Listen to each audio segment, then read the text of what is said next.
Good morning all of you, welcome back to the class of economics. देखो last class में हम लोगों ने बात करी थी बेटा, किसकी बात करी थी हम लोगों ने? इंडिया, चाइना और पाकिस्तान। आज हम लोग मैक्रो का कंसेप्ट स्टार्ट करने वाले हैं बेटा, कौन सा? Money and banking. देखो इस चैप्टर को स्टार्ट करने से पहले अगर मैं आपको बताऊँ ना, तो देखो जब हमारी कंट्री में मनी नहीं आया था ना, मनी नहीं आने से पहले हमारी कंट्री में एक सिस्टम चलता था बच्चों। कौन सा सिस्टम था? Barter system. क्या था बच्चों? Barter system. और अगर मैं बार्टर सिस्टम की बात करूँ ना बेटा, इसमें क्या था? Direct exchange of commodity with another commodity without the use of money. मतलब सामान के बदले सामान, कमोडिटी के बदले कमोडिटी, गुड्स के बदले गुड्स। मतलब मैंने किसी पार्टी को कोई कमोडिटी दी, उसने भी मुझे कमोडिटी प्रोवाइड करवा दी। मतलब हमारे पास उस टाइम मनी तो था ही नहीं। That is called barter system. क्या बच्चों? Direct exchange of commodity with another commodity without the use of money. तो ये कहलाया था बेटा बार्टर सिस्टम। बट अगर हम बात करें with the passage of time, ये सिस्टम एकदम से खत्म हो गया, एलिमिनेट हो गया। सर ऐसा क्यों हुआ? क्या रीजन रहे होंगे? सर इसके सबसे बड़ी रीजन थे इसके ड्रॉबैक्स, कि बार्टर सिस्टम क्यों सक्सेसफुल नहीं हो पाया, क्योंकि सर इसके बहुत सारे ड्रॉबैक्स थे। आज हम पढ़ेंगे ड्रॉबैक्स ऑफ बार्टर सिस्टम कि सर बार्टर सिस्टम के क्या क्या ड्रॉबैक्स थे। तो एक क्वेश्चन आता है, बड़ा इंपॉर्टेंट क्वेश्चन आता है बच्चों, ड्रॉबैक्स किसके बेटा? बार्टर सिस्टम के। तो अगर मैं पहला पॉइंट लिखूं तो मैं लिखता हूं बेटा, lack of double coincidence of bonds. Lack of double coincidence of bonds. अगर मैं इसकी बात करूँ ना बच्चों, तो इसमें सिंपल से मैं आपको मीनिंग बताता हूँ बेटा। इसमें क्या होता है? एक्सचेंज तभी पॉसिबल है जब दोनों पार्टी रेडी होगी। जैसे ए है और बी है, ए तो रेडी है बट बी रेडी नहीं है एक्सचेंज करने के लिए। क्या एक्सचेंज हो पाएगा? सर नहीं हो पाएगा। या फिर ऐसा है, ए के पास शूज पड़े हैं और बी के पास बेटा फुटवेयर, मतलब कुछ भी ले लो, साइकिल ले लो या एक्स वाई कुछ भी ले लो, बट ए तो रेडी है साइकिल लेने के लिए बट बी रेडी नहीं है शूज लेने के लिए। तो क्या तब भी एक्सचेंज पॉसिबल है? सर पॉसिबल नहीं है। तो ये यही बोलता है कि सर एक्सचेंज तभी पॉसिबल है जब या तो दोनों पार्टी रेडी हो, या फिर दोनों पार्टी की जो नीड और रिक्वायरमेंट है वो सिमिलर हो। अगर दोनों पार्टी रेडी नहीं है तो भी एक्सचेंज पॉसिबल नहीं था, और दोनों पार्टी की नीड और रिक्वायरमेंट अगर सेम नहीं है तो भी एक्सचेंज पॉसिबल नहीं है। तो मैंने यही समझाने की कोशिश करी आपको, एक्सचेंज कब पॉसिबल है? जब दोनों की म्यूचुअल वांट्स क्या होगी? सिमिलर होगी। अगर दोनों की म्यूचुअल वांट सेम नहीं है तो एक्सचेंज भी पॉसिबल नहीं है। तो बच्चों पहला ड्रॉबैक क्या है? Lack of double coincidence of wants. तो हम बात करते हैं बेटा किसकी? पहले ड्रॉबैक की, that is lack of double coincidence of wants. Double coincidence of bonds is a main characteristics of a barter system of exchange, and double coincidence of bonds implies that at a point of time the two individuals are in possession of such goods। मतलब किसी भी point of time पे दोनों के पास वो goods available होने चाहिए जिसके लिए वो दोनों रेडी हो जाए एक्सचेंज करने के लिए। अगर दोनों के पास एक दूसरे के रिक्वायरमेंट वाले गुड अवेलेबल नहीं है तो वो एक्सचेंज नहीं करेंगे। तो इन्होंने सिंपल सा बोला, double coincidence of wants implies that at a point of time the two individuals are in possession of such goods which they are willing to exchange with one another for the satisfaction of their wants। कि दोनों उन goods को exchange करने के लिए क्या हो बेटा? रेडी हो अपनी वांट्स को सेटिस्फाई करने के लिए। Simultaneous fulfilment of mutual wants by the buyers and seller, और इन अदर वर्ड्स मैं अगर सिंपली बोलूं, what one person wants to sell और buy must coincide with what another person wants to sell or buy। जो एक आदमी बेचना और खरीदना चाहता है, वो जो दूसरा आदमी बेचना और खरीदना चाहता है उससे सेम हो, उससे मैच करे, तभी एक्सचेंज पॉसिबल है, नहीं तो एक्सचेंज पॉसिबल नहीं है। बहुत ही सिंपल था। This system can work only when both the parties are ready to exchange. और ये सिस्टम तभी काम करेगा जब दोनों पार्टी रेडी होगी एक्सचेंज करने के लिए। तो बच्चा पहला ड्रॉबैक क्या बताया मैंने आपको? Lack of double coincidence of wants. तो आई होप आपको पहला ड्रॉबैक समझ में आया होगा बच्चों। क्या था? Lack of double coincidence of wants. Next पढ़ते हैं बेटा, lack of standard of deferred payment. Lack of standard of deferred payment. देखो अगर मैं अभी की बात करूँ ना बेटा, तो आज क्या होता है, हम जैसे कुछ भी सामान खरीद के लेकर आते हैं, अगर हमारा कोई नोन होता है तो हम उसे उधारी में भी ले आते हैं कि भैया महीने भर बाद पैसे दे देंगे या 2 महीने बाद पैसे दे देंगे, और वो हमें सामान दे भी देता है, कमोडिटी प्रोवाइड भी करवा देता है।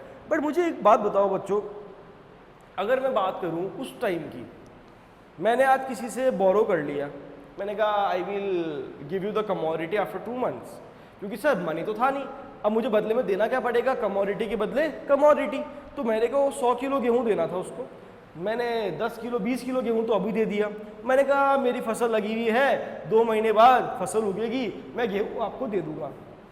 मुझे एक बात बताओ, जिस क्वालिटी का वीट मैंने उसको अभी प्रोवाइड करवाया, क्या आई एम अश्योर्ड कि आने वाली जो मेरी फसल है, आने वाली जो मेरी क्रॉप्स है, वो भी सेम क्वालिटी का वीट ही देगी? इज इट पॉसिबल कि सर जो क्वालिटी आप आज दे रहे हो, तो क्या आप 2 महीने बाद जब उनको रीपेमेंट करोगे in the form of goods, तब क्या क्वालिटी और आज की क्वालिटी सेम होगी क्या? ऐसी गारंटी कोई भी नहीं दे सकता। तो यहाँ पे दूसरा ड्रॉबैक ही ये था, lack of standard of deferred payment. Deferred payment का मतलब क्या होता है बेटा? उधारी वाली ट्रांजैक्शन। तो सर यहाँ पे क्रेडिट ट्रांजैक्शंस पॉसिबल नहीं थी, तो मैंने क्या बोला? Lack of standard of deferred payment. सुनना, in barter exchange future payments and credit transactions were not possible. तो अगर मैं इस सिस्टम की बात करूँ ना बच्चों, इस सिस्टम में future payments and credit transaction possible नहीं थी। तो उन्होंने नेक्स्ट लिखा, borrowing and lending was a major problem. और इस सिस्टम में बेटा बोरो करना और लैंड करना सबसे बड़ी प्रॉब्लम थी। Another problem was that the borrowed amount could be return in terms of goods only. और दूसरी प्रॉब्लम क्या थी बच्चों? जो मैंने बोरो किया है ना अमाउंट, वो मैं चुकाऊंगा भी कैसे बेटा? इन टर्म्स ऑफ गुड्स, क्योंकि देखो उस टाइम मनी तो था नहीं, तो बेटा कमोडिटी के बदले कमोडिटी हम लोग ही रीपे कर रहे थे। तो उन्होंने ये बोला कि सर बार्टर सिस्टम में उधारी वाली ट्रांजैक्शन पॉसिबल नहीं है। Borrowing and lending was a major problem and the borrowed amount could be return in terms of goods only. और अगर मैं फ्यूचर में उसको गुड्स ही देने वाला हूं, तो मैं उसको ये श्योरिटी नहीं दे सकता, ये गारंटी नहीं दे सकता कि क्वालिटी क्या होगी बच्चों? सिमिलर होगी। तो उन्होंने ये लिखा, in barter exchange future payments and credit transaction were not possible, borrowing and lending was a major problem. Another problem was that borrowed amount could be return only in terms of goods and services and at the times of repayment and at the time of repayment the quality of different units of goods may not be same। और अगर sir मैं repayment के time की बात करूं तो quality same नहीं होगी, ये मैं आपको श्योरिटी देता हूं। तो at the time of repayment the quality of different units of goods also may not be same. Clear होता है बेटा? तो ये था lack of standard of deferred payment. तो बच्चों पहला पॉइंट आया lack of double coincidence of bonds, lack of standard of deferred payment. तो आई होप आपको दोनों पॉइंट क्लियर हुए होंगे।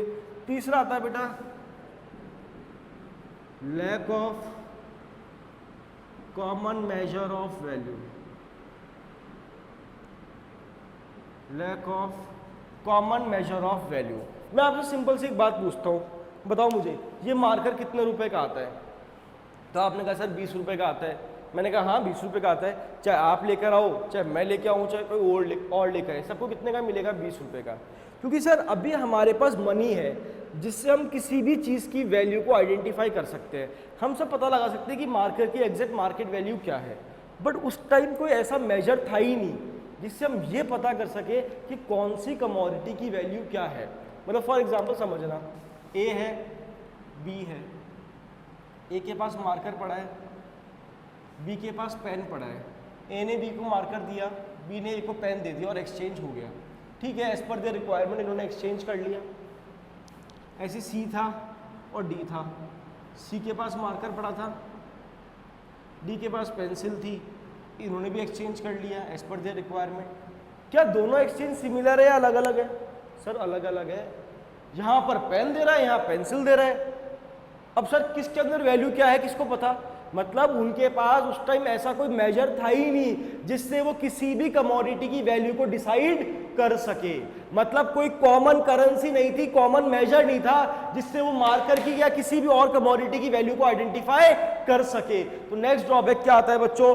Lack of common measure of value. लोग अपनी मन मर्जी के हिसाब से एक्सचेंज कर रहे थे एज पर देयर रिक्वायरमेंट, जिसको जिस चीज की जरूरत थी वो उस कमोडिटी को ले रहा था और दे रहा था। मतलब unlimited number of exchange ratios are possible during that time. तो उन्होंने यही बोला बच्चों, क्या? Lack of common measure of value.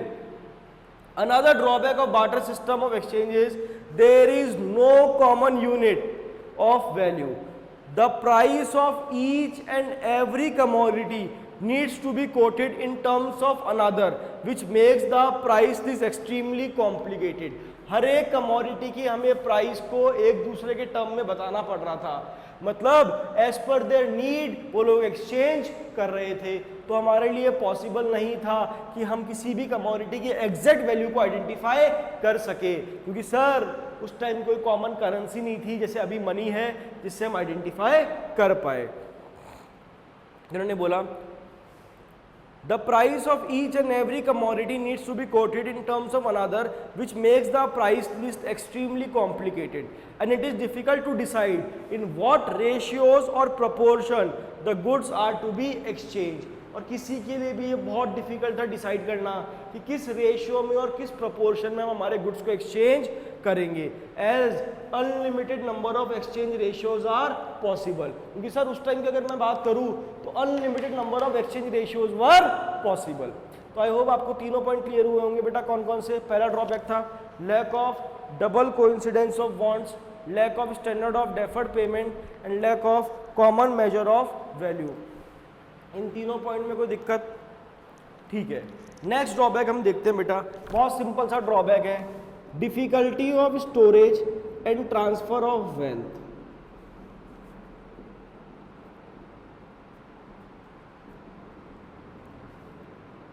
बहुत सिंपल सा ड्रॉबैक है, difficulty of storage and transfer of wealth. मैं आपको सिंपली एक बात बताता हूँ, जैसे आज हम सेविंग्स करते हैं बेटा, तो हम सेविंग्स कैसे करते हैं? इन टर्म्स ऑफ मनी। कैसे करते हैं? इन टर्म्स ऑफ मनी। जैसे मेरे को पैसा सेव करना है तो 1 लाख रुपए सेव कर लिया, 2 लाख रुपए सेव कर लिया। बट अगर सोच के देखो, जब बार्टर सिस्टम था तो लोग सेविंग कैसे करते होंगे? उस टाइम पैसा था ही नहीं, तो सर उस टाइम लोग सेविंग्स करते थे इन टर्म्स ऑफ गुड्स। तो लोग कैसे सेविंग्स करते थे बेटा उस time? In terms of goods. क्योंकि सर उस टाइम की अगर मैं बात करूं तो उस टाइम पैसा तो था ही नहीं, तो उस टाइम लोग सेविंग्स कर रहे थे इन टर्म्स ऑफ गुड्स। अब वो सेविंग कर तो रहे थे भाई, सपोज करो मैंने क्या गेहूं रख लिया, 1000 किलो गेहूं मेरा पड़े हैं, मैं तो बहुत अमीर हूँ, लेकिन उस 1000 किलो गेहूं को रखूंगा कहाँ? मेरे पास 50 हॉर्सेस है तो मैं तो बहुत अमीर हूँ, लेकिन मैं 50 हॉर्सेस को रखूंगा कहाँ? तो बहुत बड़ी प्रॉब्लम थी किसकी बेटा? स्टोरेज की। तो नेक्स्ट ड्रॉबैक आता है बच्चों, difficulty of storage and transfer of wealth. Under barter system, savings is possible only by way of storage of goods, but it involves substantial storage cost besides the fear of capital loss. But इसमें sir storage cost बहुत ज़्यादा आ रही थी, तो it is difficult to store wealth और generalize purchasing power. तो wealth को store करना बहुत ज़्यादा difficult था during that time.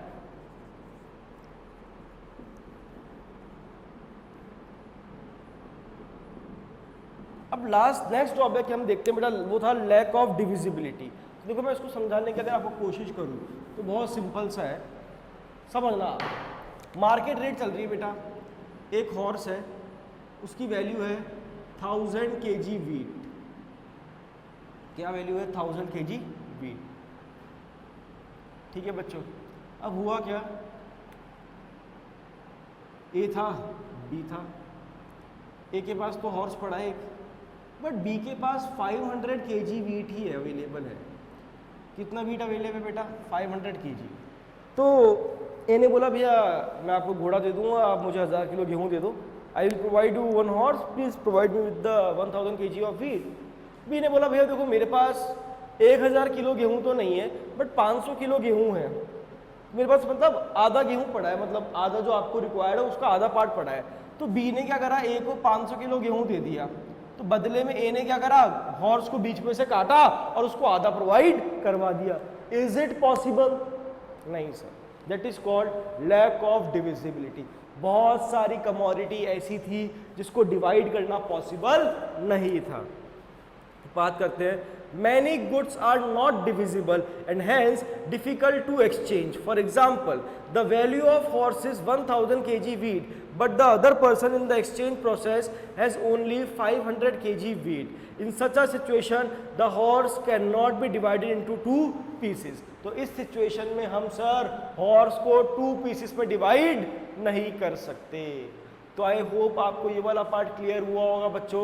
Barter system क्या था और उसके ड्रॉबैक्स क्या थे, क्या क्या ड्रॉबैक्स पढ़े अपन ने sir? Lack of double coincidence of bonds, lack of standard of deferred payment, lack of common measure of value, difficulty of storage and transfer of wealth, और एक था बच्चों लैक ऑफ डिविजिबिलिटी। नेक्स्ट अपन चलते हैं बेटा, what do you mean by money, और फिर हम पढ़ेंगे types of money.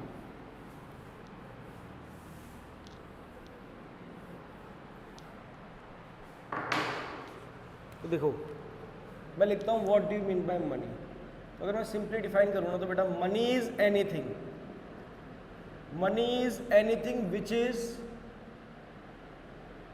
Generally acceptable, money is anything which is generally acceptable as a means of exchange.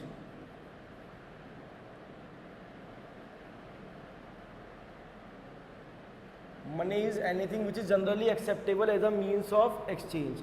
अगर मैं मनी की बात करूँ ना तो बेटा मनी कोई भी ऐसी चीज़ जिसको मैं ऑल ओवर इंडिया कहीं भी लेके जाऊंगा ना तो वो एक्सेप्टेबल है। आप पैसा दो और कमोडिटी ले लो, पैसा दो और कमोडिटी ले लो, तो इन्होंने यही बोला money is anything which is generally acceptable as a means of exchange and at the same time act as a measure of value and store of value. अगर मैं सिमिलरली बताऊँ ना आपको, हर करेंसी की कोई ना कोई वैल्यू होती है। जैसे 5 रुपए का नोट है, 5 का सिक्का है, तो उसकी वैल्यू कितनी है? 5 रुपए तक की। 10 का सिक्का है, 10 का नोट है, उसकी वैल्यू कितनी है? 10 रुपए की। 20 का सिक्का है, 20 का नोट है, उसकी वैल्यू कितनी? 20 का सिक्का तो आता ही नहीं सर, सॉरी। 20 का नोट है, 50 का नोट है, 100 का नोट है, उसकी वैल्यू कितनी है बेटा?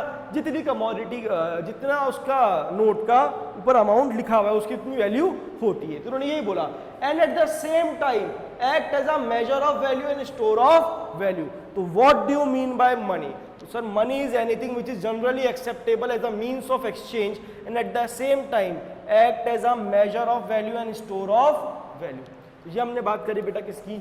मनी की। तो आई होप आपको मनी का डेफिनेशन क्लियर हुआ होगा। What do you mean by money? So money is anything which is generally acceptable as a means of exchange and at the same time act as a measure of value and store of value. अब मैं बात करता हूँ बेटा types of money की। तो money दो तरह के होते हैं बच्चों, एक तो होता है फिएट मनी और एक होता है बच्चों फिड्यूशियरी मनी। अगर मैं फिएट मनी की बात करूँ ना, वो करेंसी जो इशू हुई है बाय द ऑर्डर और authority of the government, by the order और अथॉरिटी ऑफ द गवर्नमेंट, तो वो कहलाता है बेटा फिएट मनी। मतलब पढ़ना, it refers to the money which is issued by the order और authority of the government and it includes notes and coins. और इसमें हम क्या इंक्लूड करते हैं बच्चों? Notes and coins. क्या इंक्लूड करते हैं इसमें? Notes and coins. तो हमने बात करी बेटा फिएट मनी की। फिएट मनी क्या था बच्चों? It refers to the money which is issued by the order and authority of the government and it includes notes and coins. लेकिन अगर हम फिड्यूशियरी मनी की बात करें ना बेटा, फिड्यूशियरी मनी में देखो फिएट में सिक्के आ गए, नोट्स आ गए, तो सर फिड्यूशियरी मनी में बचा क्या? सुनना ध्यान से। एक सिंपल सा एग्जांपल लेता हूँ। मैं आज मेरा कोई फ्रेंड था, उससे कुछ सामान मैंने कमोडिटी परचेज किया और मैंने उसको चेक से पेमेंट किया। क्या वो एक्सेप्ट कर लेगा? सर बिल्कुल एक्सेप्ट कर लेगा। उसने एक्सेप्ट कर ली और चेक लगा दिया। सिमिलरली अब मैं दिल्ली गया, दिल्ली में मैंने एक शॉपिंग मॉल में 20,000 रुपये की शॉपिंग कर ली। जब पेमेंट देने की बारी आई ना, मैंने अपनी चेकबुक निकाली, उसमें 20,000 अमाउंट फिल करा, उसको पे कर दिया। क्या वो मेरा चेक एक्सेप्ट कर लेगा या मेरे को बोलेगा सर प्लीज़ कैश दे दो या कार्ड से दे दो? मैं चेक एक्सेप्ट नहीं करूँगा। सर वो नहीं करेगा एक्सेप्ट, वो आपको जानता ही नहीं। आप तो सामान लेके चले जाओगे, कल को चेक बाउंस हो गया तो कहाँ ढूंढेगा आपको। तो उन्होंने यही बोला, केसेस कर सकते हैं वो अलग बात है, बट मैं एक बार बता रहा हूँ, चेक का पेमेंट तभी एक्सेप्ट होता है जब पेयर और पेई के बीच में क्या होता है बच्चों, ट्रस्ट होता है। वैसे होता है बड़े बड़े अमाउंट में होता है, ऐसा नहीं है, लेते हैं लोग चेक, बट मैं आपको समझाने के लिए सिंपल सा बोल रहा हूं। इट फिड्यूशियरी मनी की मैं बात करूं तो it is backed up by the trust between the payer and पेई, कि सर ऐसा मनी जिसके अंदर पेयर और पेई के बीच में क्या हो, ट्रस्ट, तो वो कहलाता है फिड्यूशियरी मनी। तो it refers to the money which is backed up by the trust between the payer and the payee, for example cheques. तो अगर मैं मनी की बात करूं तो मैंने बताया आपको बेटा फिएट मनी और फिड्यूशियरी मनी। फिएट मनी की हम बात करें बेटा, order authority of the government, example notes and coins. और फिड्यूशियरी मनी की बात करें तो it is backed up by the trust between the payer and पेई। ठीक है, अब मैं सिंपली आपसे एक बात पूछना चाहता हूँ, एक यहाँ तक का पार्ट आप लोगों को क्लियर हुआ, आई होप हुआ होगा। और नेक्स्ट टॉपिक है बेटा अपना फंक्शंस ऑफ मनी। तो देखो उसमें दो फंक्शन है, प्राइमरी फंक्शन और सेकेंडरी फंक्शन। बड़ा सा क्रॉस लगा दो, मतलब इस टॉपिक को आप लोग काट दीजिए, ये टॉपिक हमें नहीं पढ़ना है, पहले भी हट चुका था हमारे एग्जाम में, इस टॉपिक का इस बार कोई रेलेवेंस नहीं है, नहीं आएगा। तो अपन को फंक्शंस ऑफ मनी पढ़ के नहीं जाना है, जो कितना अच्छा लगता है जब कोई टॉपिक हटता है तो बड़ी खुशी होती है सर। तो देखो आज अपन ने मनी एंड बैंकिंग को स्टार्ट किया था, आज अपन ने समझा बार्टर सिस्टम क्या होता है और उसके ड्रॉबैक्स क्या होते हैं। तो मैंने बताया बार्टर सिस्टम क्या था, direct exchange of commodity with other commodity without the use of money. 5 drawback बताए, lack of double coincidence of bonds, difficulty of storage and transfer of wealth, lack of standard of deferred payment, lack of divisibility and lack of common measure of value. फिर अपन ने पढ़ा what do mean by money, तो मैंने कहा money is anything which is generally acceptable as a means of exchange and at the same time act as a measure of value and store of value. फिर बड़ा बेटा अपन ने types of money दो तरह के थे, फिएट मनी और fiduciary money.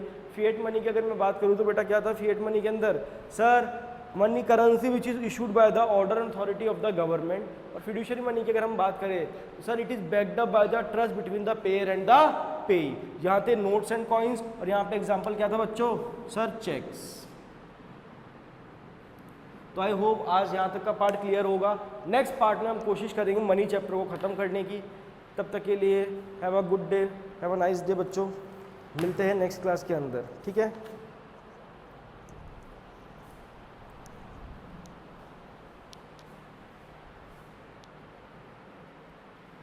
उतार लेना इस पार्ट को, उतारना तो क्या, नोट्स आपके पास है, पीडीएफ में आपको सेंड कर दूंगा सभी को।